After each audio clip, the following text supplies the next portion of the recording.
This conference will now be recorded. You're looking to sell it, or you're passively involved in it, or you're owning it and operating it. So there are a lot of different things that we can be doing to be involved with workers' compensation. In other words, it impacts every individual of every company out there. It's the only insurance policy. It's the only business insurance policy that is actually regulated. It's mandated. You can't get around it. The only way you can get around it is if you have a legitimately family-owned and operated company. In other words, maybe you've got maybe my dad has this company, and dad, mom, son, and it doesn't really go beyond that. You can legally opt out of workers' compensation if it's basically a household, or if it's only ownership. Let's say Dave and myself, we form a plumbing company, and we're split owners. Even though we're not related, we both have ownership, and so we can get around having a workers' compensation policy. Outside of that, as soon as you hire I guess you could call it your first outside employee, then it becomes legally required and so forth. So it affects every business out there. There's also there are pros and cons. So even if you have a workers' compensation policy because you're legally required to, you can still opt out the familial employees and or the ownership employees as well. And there are pros and cons. Obviously, a big pro to that is the money you can save on what would have been premium dollars spent if you opt out of that coverage. There are a lot of cons, though. The cons are now you're subject to whatever else you might do to pick up that coverage. Now, what is workers' compensation, and why can it become challenging? Well, on the surface, it's very basic. But when you go to the depth, I guess, it can become very challenging, especially for really anybody who doesn't have a lot of experience with those policies.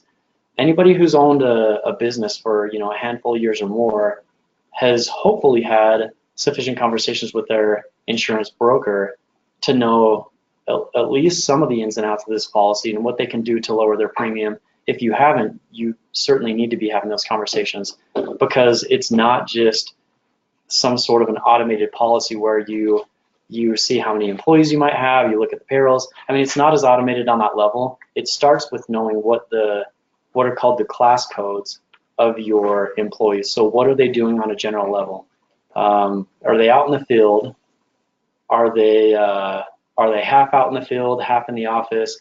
Are some of them only in the office?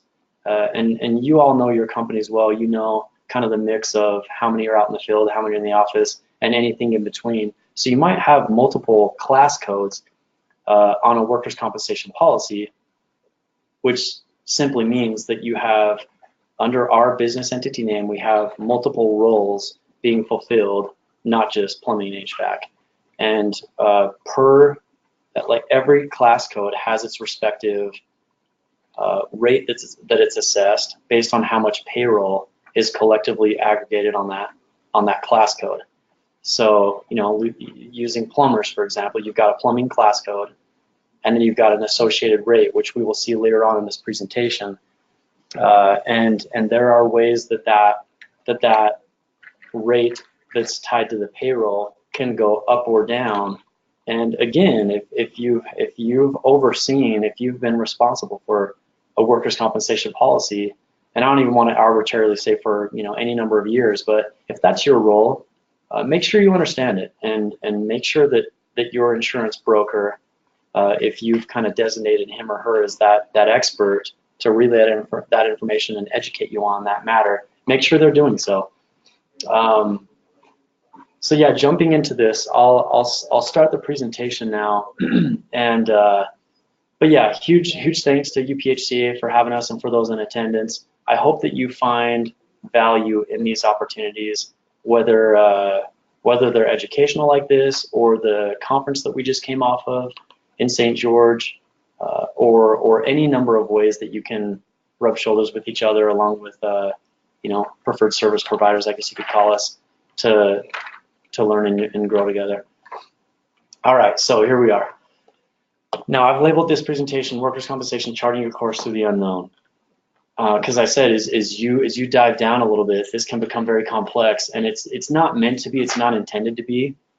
But just like, anybody who's a fan of a sport like baseball, that can become fairly complex. You can introduce things like stealing bases and, batting signals and, sacrifice flies. I mean, there's so many different ways that you can go about strategizing the way you play a baseball game versus, there are other sports where maybe not to degrade it. I mean, maybe like a game of bowling or something, maybe it's not like that, right? There's not maybe quite as much strategy involved where you're reliant on other individuals, and different things you can do can a little bit almost manipulate the system in your favor.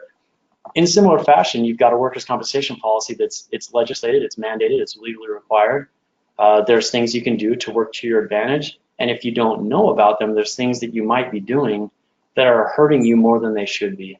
So the first, I guess, primary topic that I want to introduce is what's called the experience modification factor.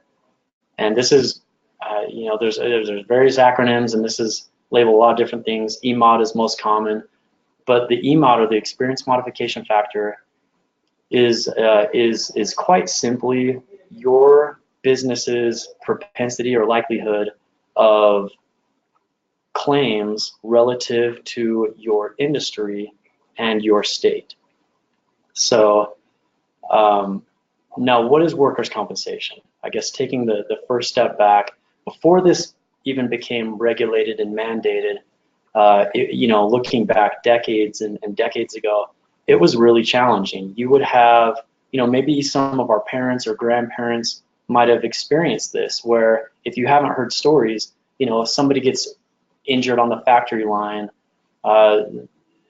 decades and decades ago, there were very limited options there. There were very limited opportunities for that injured employee, under the direction and arguably the control of his or her employer, couldn't really earn money anymore doing the same thing that he or she was doing right on that factory line, and they were kind of disabled and displaced and economically very challenging to be in those environments.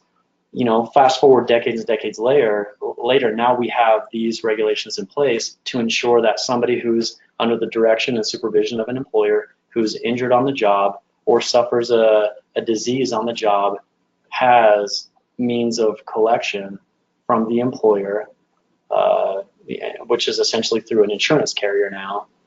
And that's how workers' compensation came about. So we're looking at workplace-related injuries and diseases. Now tying into how you compare to your counterparts. So the experience modification factor, the EMOD, is quite literally, as I mentioned, it's a direct comparison to how you're performing relative to your state and your industry in terms of your loss history, your propensity of loss.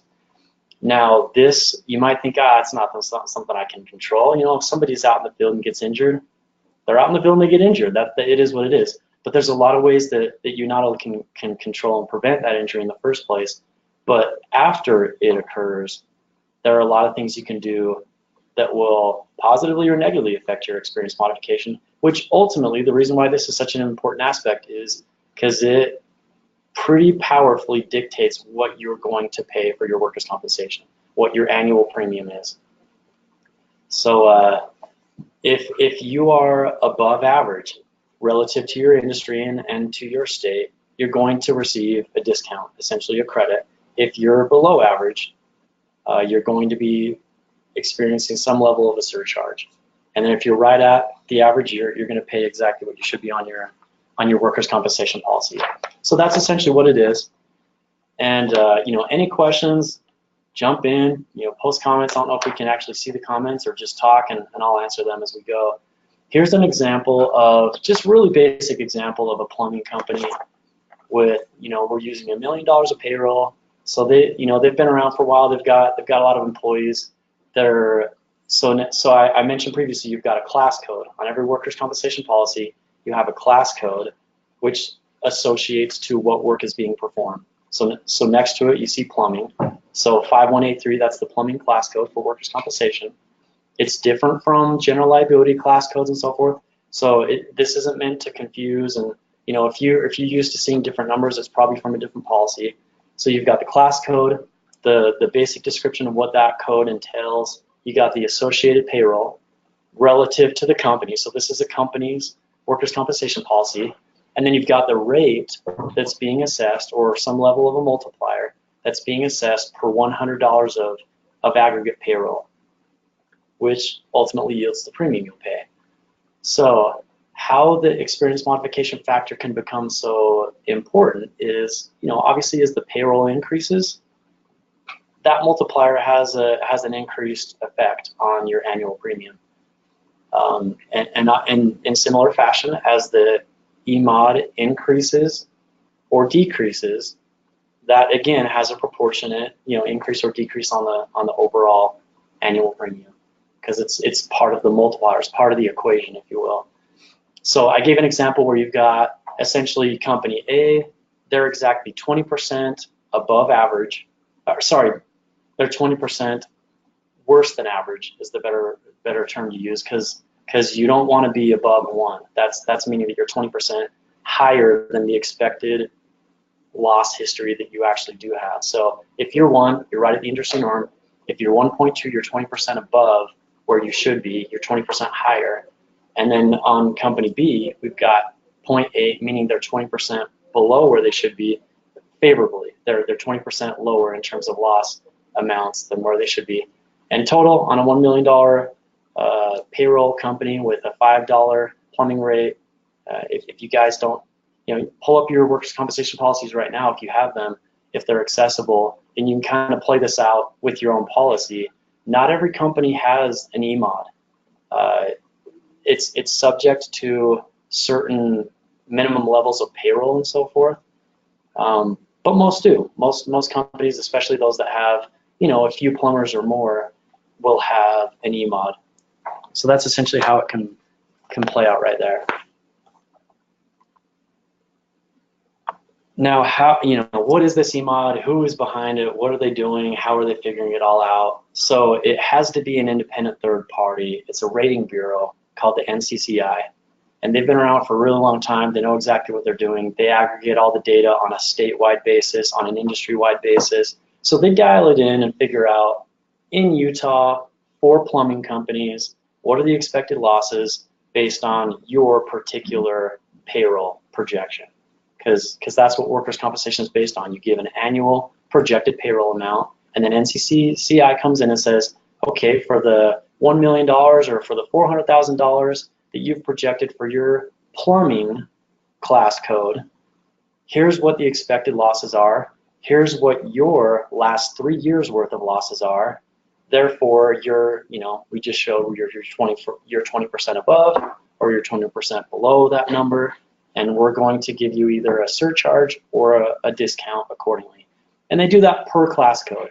So it's not just plumbing. If you've got, you know, like we showed right there, you got 1 million in plumbing. Maybe you have 200,000 in office-based exposures.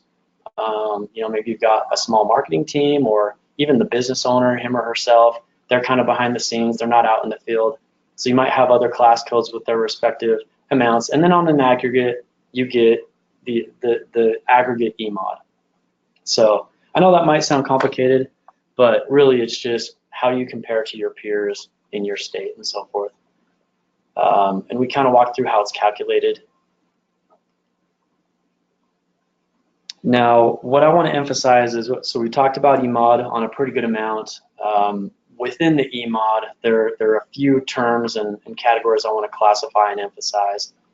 So when your business entity suffers a workers' compensation claim, or in better words, when one of the employees is, you know, hurt on the job, or, you know, experiences a disease, develops a disease on the job, all of a sudden that hits the workers' compensation policy. That individual goes out, you know, receives the medical care and attention and advice and so forth that he or she needs, and really quickly the claim is going to be categorized into one or two, in one or the other. There are two categories that it's going to be placed under, and there are significant ramifications based on how it's classified. So if that employee only receives medical treatment and basically just develops a medical bill brings that back, that's picked up by the policy, workers' compensation policy. That employee is subsequently able to return to work, then that's medical only. If the employee is basically displaced from labor, isn't able to do what he or she did previously, maybe even a third party suffers damages, maybe a spouse, loss of consortium. I mean, there's a lot of terms and things that we can throw out there and think of.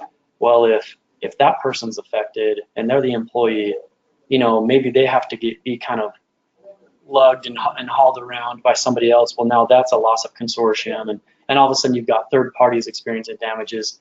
That's obviously other than medical. So you got medical only, then you got other than medical, or a lot of different terms, comprehensive.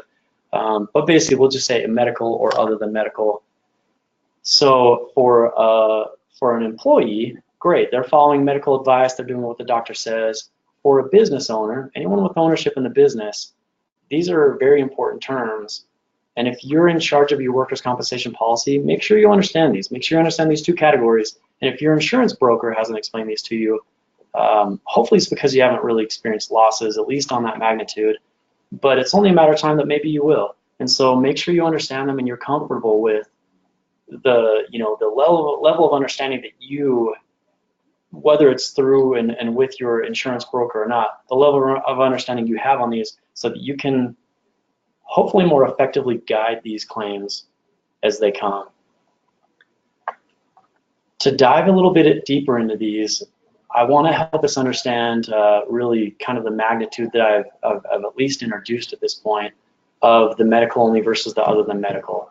So if you have a medical only claim, let's use $10,000 as a good example. Somebody, hurts their leg, break an ankle, tear an ACL, whatever it might be. They go, they get treated, and essentially what comes of that is a medical bill. Let's just arbitrarily say it's $10,000.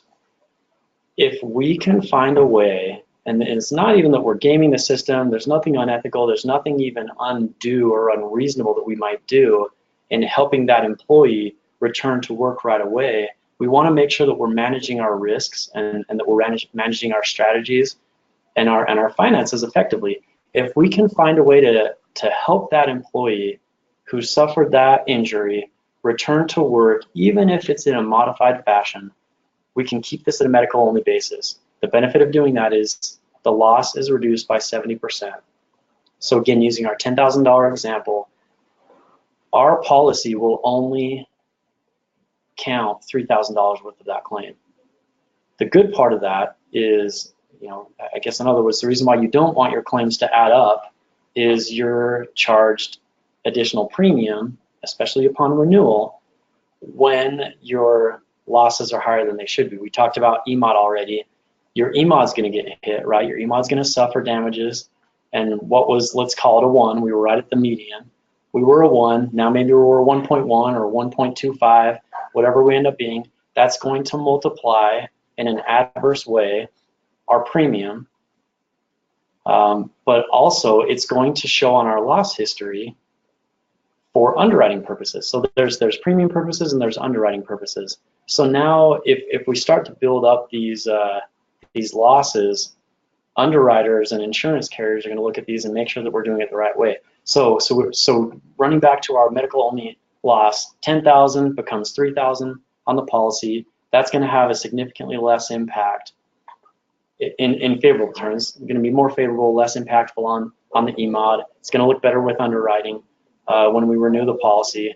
If you have an other than medical where that employee goes home, the doctor says, hey, take it easy, elevate the knee, ice it, rest it, etc. So they do. They take it easy for a couple weeks, a few weeks, whatever it ends up being. All of a sudden, the policy's paying wages, and again, maybe there's loss of consortium to a third party. That's going to be paid and factored at full cost to underwriters upon renewal and to the premium with the EMOD. Yeah, question. How many hours do you have to work them when you bring them back? Yeah, great question. So how many hours do you have to work them when you bring them back? It depends on what their current employment arrangement is. So if they're full-time, they're paid hourly at full-time basis. and there are kind of pros and cons on this. The best thing to do is to keep them at the level they were at, because then there's no way that they can, I don't want to use the word garnish, but there's no way that they can tap into the workers' compensation policy for other than medical purposes. That's what we want to try to do. So whatever they were at prior to the injury, I recommend we do our best to restore that immediately, even if it means that we change their job title. It doesn't mean we change their pay, right? It doesn't mean that we demote them or, you know, particularly change their job title for long-term implications, or that we lower their pay rate. What that means is restore them as much to their work schedule as you can, as quickly as you can, so as to not dip into this other than medical. Because once we do, it's pretty impactful, it's pretty consequential.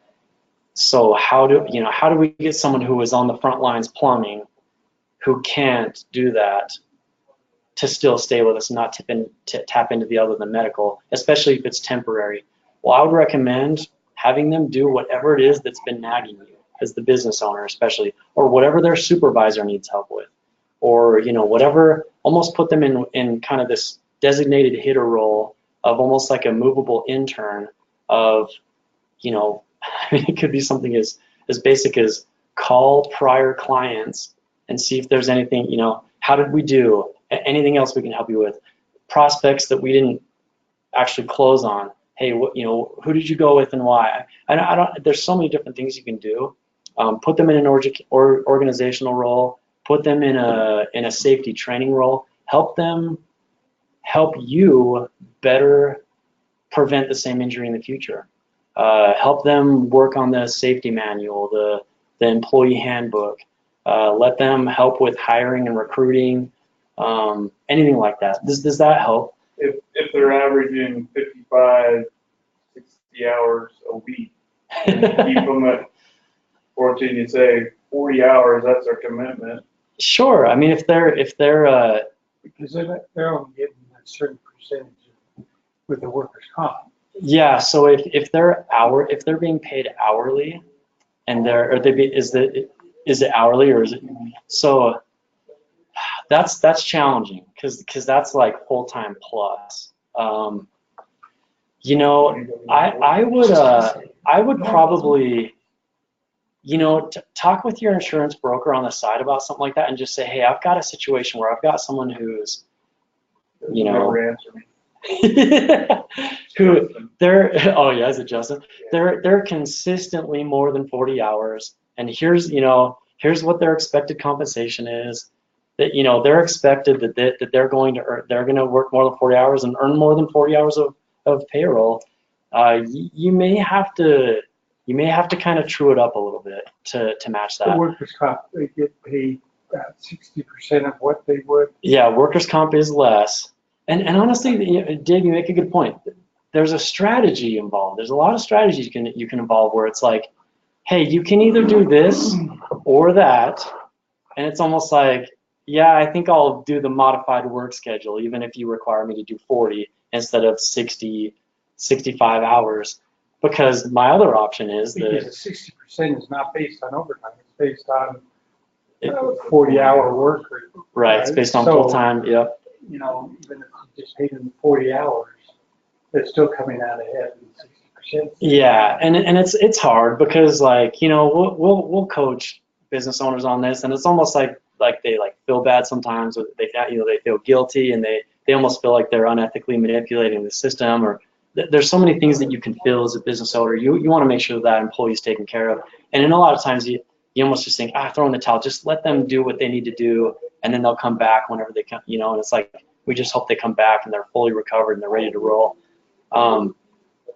But this is a better system for everybody involved, not just the business owner, but the employee in a lot of ways. Because just imagine if you're the one who has the torn ACL and you're pretty displaced, but your employer, your business owner, your CEO is saying, hey, let me work with you on this one. Let's just keep you going like normal. Obviously, we need to modify what you're doing. I want you to recover. I want you to feel like you're comfortable. You know, maybe you do this at home and you do this when you come to the office, and we change your desk so that you can you can elevate your knee. It's not going to be awkward. You know, we'll put you over there so you're not at the front door when people walk in. I mean, there's things that you can do where you make it advantageous for everybody, you know. And if it's a scenario where it's like, you know, I would rather just take the other than medical loss because that's an ambiguous environment. I don't know how long that's going to go on. They might, that person. It goes 3 years against you. It does. 3 Yep, years. 3-year hit. So for 3 years, it's going to affect the workers' comp. Right, it's not insurance, it's a loan. They're gonna get your money out of Yep, it, right? they'll catch up with you. So with that said, can you self-fund a workers' comp? So, Because in essence, you're really self-funding it one way or another. and yeah, and you're finding ways to kind of win the game, right? You're a little bit gaming the system. There are ways you can potentially do it. I mean, it is the only legislated regulated policy, but there are ways that, in very rare circumstances, can you really like fully self-fund and self-insure it. You can form a captive, but it doesn't make sense unless you are a really large organization that has just locations all over, and you're really doing it on a high scale. You can really take it to the next level and kind of self-fund as a whole. There are ways that you can mildly self-fund it, like you can voluntarily remove yourselves as owners. I talked briefly about that. You know, bloodline and ownership can remove itself. But in doing so, make sure that and you'll save some premium doing that, but you're also subject to whatever else you have available. So maybe through healthcare.gov, or you've got a spouse who has a health insurance plan, making sure that workplace related behaviors aren't excluded, because sometimes health insurance policies do exclude that. So making sure that that health insurance policy that you or your wife or whoever has doesn't exclude what you might think you're doing and covering, also has its limitations where payroll isn't provided with health. It's just medical bills. So, but it's kind of what we're trying to do here anyway. So it doesn't pick up payroll, it doesn't pick up loss of consortium if your spouse is hardship or whatever. But there aren't really good ways to self-insure this, to self-fund this, unless you're on a very large operation where, you know, you've got what are called captive opportunities. But you know, the best way to self-fund it is kind of what we're doing. Try to keep things medical only. Implement the best practices and procedures that you can. Learn from the claims that you have. Use that time where you put that employee back to work, even if they're watching safety videos on their downtime, and you know, organizing paperwork that isn't really important, but at least they're doing something productive, and it's not like they're hurting anything or twiddling their thumbs. Yeah, fine. I'm sure that we can all think of anything that could keep someone busy for a couple business days, and if it keeps going, well, what's some more things we can do? Can I have them look at my website very thoroughly, like with a fine-tooth comb, and think of anything else? You know, look at my competitors, and you know, look at other industry associations, or you know, trends in the industry, laws that might affect me in any way. I mean, there's so many things that we could possibly do to keep that employee busy, at least for a week or two. Outside of that, you know, again, there's more than this class can cover. Strategize with your insurance broker. You know, if he or she doesn't have good ideas when these situations hit, maybe they're not the right fit. Yeah, ask questions and see if they can come up with solutions with you and be creative. And also ask, hey, is this an environment where let's just take the other than medical and not even bring the topic up, you know, based on what the injury is. Hopefully that insurance brokerage has kind of been there, done that, they've seen it all, and they know that, hey, when this injury happens, this is going to be a big deal. Let's just take the other than medical, and here's why. But in a general sense, and almost comprehensively, there are ways that we can keep it to a medical only. I mean, there's almost no injury out there that you can't find a way to keep medical only and still benefit as an entity, as a business owner, and as the employee, because you're helping the organization as the injured employee so much that your wage doesn't really take a hit to the entity, if that makes sense. And yeah, I mean, I have so many ideas that I can bring up that just for sake of time, we'll keep it at this, and we'll kind of move on to go through some actual impacts. So we were talking about company A, which, well, the prior data is irrelevant at this point. So let's look at company A here that does medical only loss. Company B does other than medical. So as you can see on the left, you got in one policy term, we've got a $500, a $1,000, a $2,500, and a $5,000, 4 different workers' compensation losses. On an aggregate, that's $9,000, which company B just submitted through the other than medical. They let the employee go to the doctor and follow all the orders. They didn't get involved in any way, shape, or form. They just kind of checked up every once in a while and said, hey, what do you need from me? And they showed up when they showed up, and that's that. Company A took a very proactive approach. You know, they've got a safety manual. They've got someone following up with this employee. They're looking at the doctor's note. They're saying, hey, I want to help you. They're wording it in a way like, you know, help me help you, and I want to keep you around helping the organization. How can we modify and tailor your prior role to a modified, you know, a better role for you now until we can get you back on your feet and in the field? And that's what Company A did. And as you can see, instead of 9,000, they're reflecting only 2,700 to the EMOD, which, you know, like they saved money for the insurance carrier. You might be, well, yeah, the insurance carrier benefits. No, but really what happens is this is going to affect us, as Dave said, for years to come. This is a 3-year commitment that we have to pay per loss on an EMOD calculation. And so it's going to be advantageous for the premium. And when we renew the policy or when we market it elsewhere with insurance carriers, it's very marketable. We can negotiate superior terms and conditions for, I guess, let's say Company A with the significantly more impressive loss history than Company B. And there's a lot more that goes into a workers' compensation policy. There are what's called rating tiers and scheduled credits, and even an association credit. I mean, UPHCA is a great example of UBIC, our top level sponsor alongside KSL Classifieds. They have agreed to implement workers' compensation discount, and they'll give a 5 percentage point discount if you represent that you're part of this association and that you're actively involved going to classes like this. So there are things that we can do to really help, not just with an EMOD, but to help your workers' compensation policy.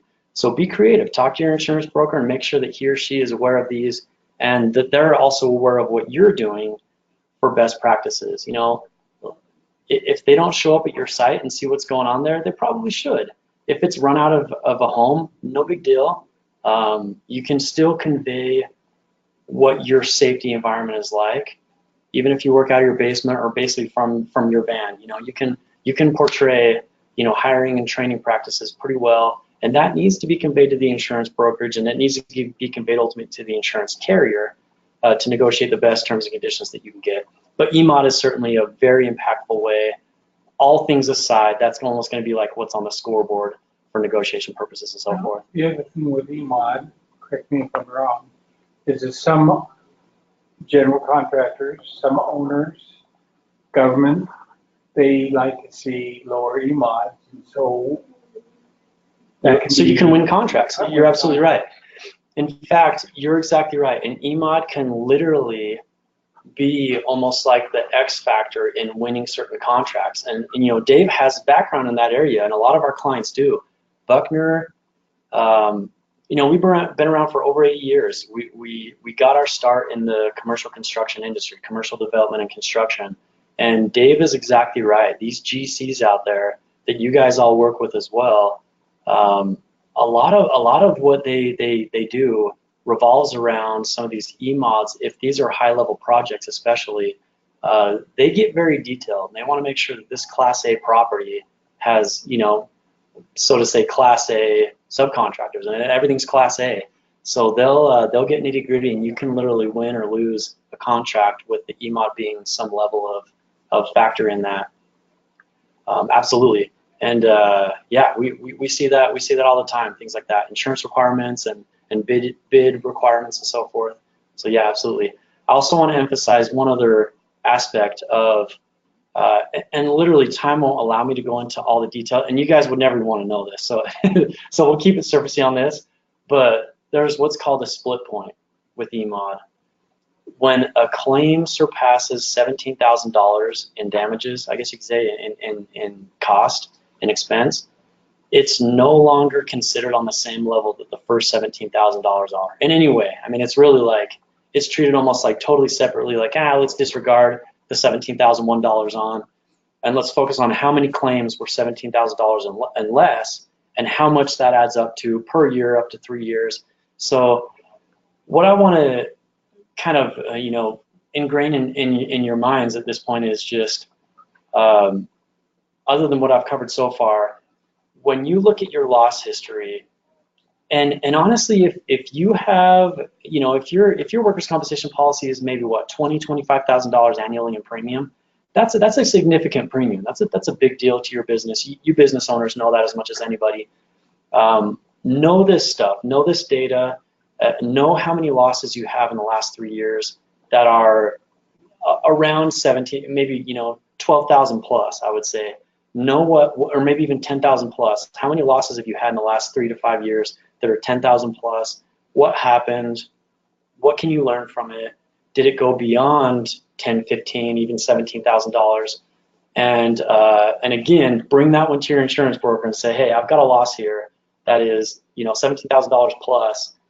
What do I need to have you help me learn on this? And what other losses do I have on the table? Is there anything still outstanding that's growing? How do I make sure it doesn't reach 17,000? I mean, how do I make sure that I maintain it and mitigate it as best I can so that it doesn't become a 17,000 plus or even a 12,000 plus? Because those are the ones that are just viewed at so heavily. And it's not particularly that, we hear a lot of times, and some of it's erroneous. We hear all the time, frequency matters so much with business insurance. It does, but not with workers' compensation. Frequency does not matter with workers' compensation except for an underwriting standpoint. It doesn't matter for the policy. The policy is going to stay the same. If you have, if you're a huge plumbing company, you got 25 $5,000 claims, no big deal. That's going to be the same as half that of $10,000 claims. If that made sense. It doesn't matter. The aggregate amount is going to be the same. Frequency is not going to suffer.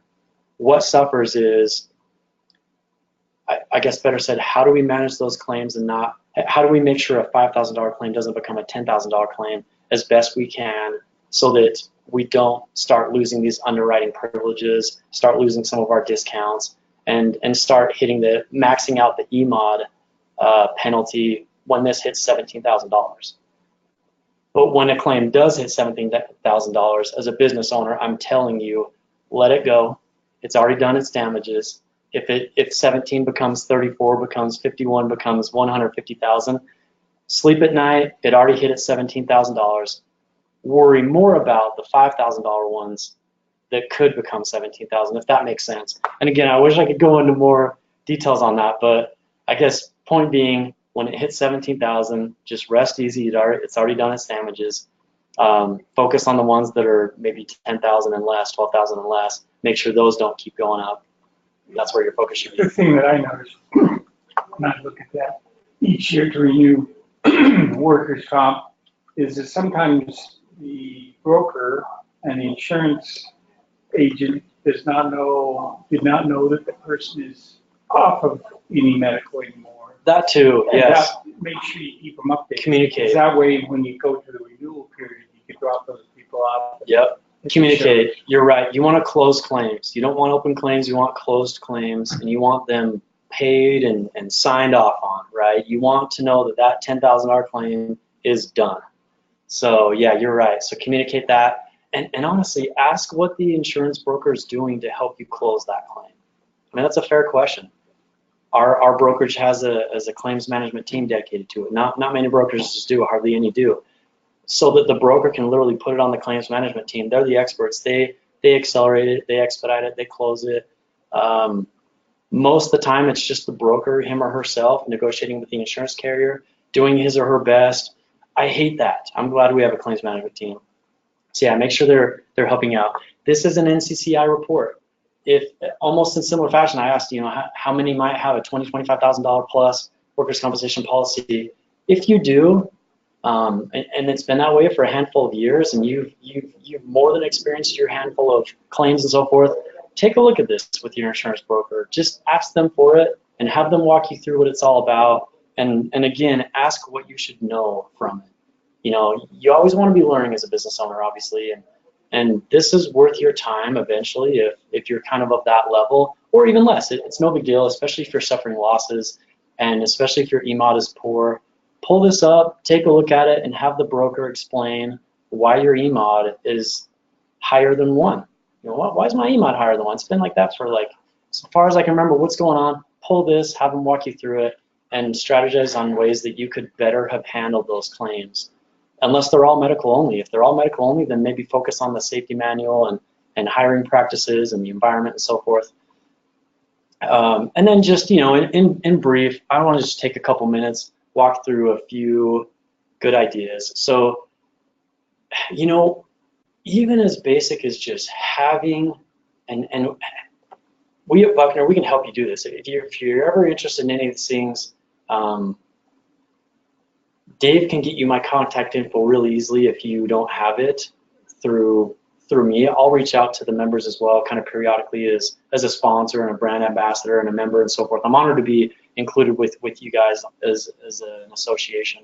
So you'll hear from me, but you know, reach out, send me your policies if you ever want me to look at it. We can help you put together almost just on paper a return to work program for negotiation purposes, even if it helps us negotiate better rates and say, hey, XYZ plumbing and HVAC, look, I know their EMOD's bad, but look here, I attached their return to work program, I've attached their safety manual. If you don't have those, if you don't even know what I'm talking about, just ask your insurance broker if they can help you with those, especially if your EMOD is subpar, and start to pave the way of recovery. Even if it's only affecting you a couple $1,000s annually. Well, that's a couple $1,000s annually, you know, you can clean it up. And there's not much work that you have to do to get that cleaned up. And even if it's just, you know, putting lipstick on the pig, if you will, even if it's just showing that you're dedicated to doing something better and different, hoping that the results will follow. Because that's what return to work programs do. That's what employee handbooks, safety manuals, and that's what the broker can say, hey, these 5 claims right here from the last 2 years, this is what the insured and I have talked about. This is what we're learning from them, and this is what we're going to do differently as a result of them. If the insurance broker isn't doing that, then I think you can pretty much expect that the premium will stay the same, right? You can expect, hey, I've got a 1.2 EMOD. It'll probably stay at a 1.2, and you know my premium's X thousand. It'll probably stay there. It probably will. So these are just ways to be proactive. It doesn't take, but you know, maybe an hour or so when you talk with your broker, come up with some of these things. And ask him or her if there are resources available, even templates of that nature that you can put your logo on and start to make your own. So those are some thoughts that we have. And then, you know, I just wanted to, yeah, if there are any questions, let me know. There's also, on our website, there's toolbox meetings. You're welcome to download. So if you want to have a weekly toolbox meeting, and that shows that you try and do it, which would help with your negotiation. We have those as well, so that's great, Dave. We have those available to the members, but that's just what's been shows to them. Shows to the employees your seriousness towards safety and injury prevention, as well as your insurance company. Absolutely right. So and therein lies a lot of value of the resources. Hey, Dave, I have a question for you. I was trying to message you, but I don't know if it was getting through. My question is, if a guy gets hurt and he takes a few days off and he's back in, say, 3 days, at what point does workers' comp, or where can they start claiming missed wages? Is it 1 day, 3 days, a week, a month? Where does that start, where they start claiming missing time? Yeah, great question. Depending on their employment agreement with you on kind of how they're paid and what their expectation is, if they're you know, Monday to Friday 8 to 5 and they miss that day, and if there's not like a PTO or a sick allowance, or I mean there's a lot of ways you can get around it, but if they're basically not tapping into your resources and then seeking compensation, that's going to hit the workers' compensation policy. And I guess there are other ways that I can in detail explain it, but essentially the best way to prevent that from happening, because they can even get a corporate lawyer involved, and there are so many ways they can go about seeking. And it's not even that they're suing you as the manager or the business owner or the entity, thinking that you're not going to work with them and pay them. It's just kind of the way the system is set up, that if the employer or at least the manager or business owner isn't actively and proactively involved in managing that claim with the employee, and I think a lot of business owners might think, oh, that's a sensitive area and I don't know what to do or say. Just reach out and have the conversation and let them know that you're there for them and you want to help them and that you want to get them back on their feet as quickly as possible, and even explain like, hey, workers' compensation, here's how it works on a basic level. I want to go above and beyond that. I don't want you to be subject to the legalities of the workers' compensation because I want to do something better for you. I want to pay you at the equal wage, and I want to modify your schedule and your tasks so that you feel comfortable with your recovery program, with your career, with your role with my company. Step in before they can even tap into those resources, because technically if they don't get paid for not being there, that's when workers' compensation can step up, which is technically like as soon as they leave the office, if it's not managed correctly, if that makes sense. As soon as they, leave the doctor's office. So there's not a waiting period then? Not necessarily. It kind of just depends on the employee arrangement. If they're hourly, if they're salaried, what's their expectations? What are their expected hours? Where do they work from? What do they do when they work? And again, you're dealing with corporate lawyers that are very astute. If they take that route, they'll find a way to tap into the workers' compensation policy really quickly. If especially you're not representing as the manager or business owner, that you're stepping in and paying them all along the way and modifying their arrangement with you, if that makes sense. Yeah. I wish I could.